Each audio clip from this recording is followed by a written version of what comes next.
खरीद रहे हो और सेलर का पैन नॉन ऑपरेटिव है, बड़ा डिमांड आएगा। पिछले 2-3 महीने में दोस्तों मैंने ये बात देखी है कि लोग जब घर परचेस कर रहे हैं तो एज पर सेक्शन 194 आए वो 1% TDS वहाँ पे उनका डिडक्ट कर रहे हैं।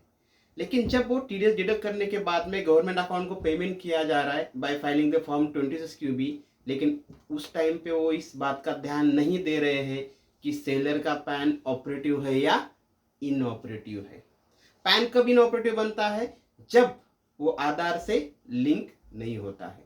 तो काफी सारे केसेस में क्या हो रहा है, IT डिपार्टमेंट यहाँ पे ह्यूज डिमांड क्या कर रहा है, यहाँ पे निकाल रहा है। समझे कि 1 करोड़ का घर खरीद लिया है और उसके ऊपर बायर 1% से TDS डिडक्ट कर रहा है, और जब फॉर्म 26 के भी फाइल किया जाता है तो उस टाइम पे वो पैन नॉन ऑपरेटिव होता है और IT डिपार्टमेंट उसके ऊपर TDS की डिमांड 20% से निकाल लेता है। तो IT डिपार्टमेंट रेट अप्लाई कर रहा है 20% का, आपने TDS डिडक्ट किया है 1% से, इसका मतलब 19% से वहां पे क्या हो रही है, डिमांड आ रही है। काफी सारे जो इंडिविजुअल्स है, जो बिजनेस नहीं कर रहे, सैलरीड पर्सन है यहाँ पे, जिन्होंने घर परचेस के, उनके केसेस में ऐसी डिमांड आ रही है।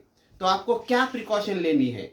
प्रिकॉशन आपको ये लेनी है, जब आप उस सेलर के साथ में एग्रीमेंट इंटर कर रहे हो, ओके, आप जब उनको पेमेंट कर रहे हो, आप उसी टाइम पे दोस्तों देख लो कि वो पैन ऑपरेटिव है या इनऑपरेटिव है, राइट। आप अगर ऐसा सोचते होगे कि आपने ट्रांजेक्शन देखिए 1 जुलाई को इंटर किया है, उस दिन पैन क्या है, नॉन ऑपरेटिव है,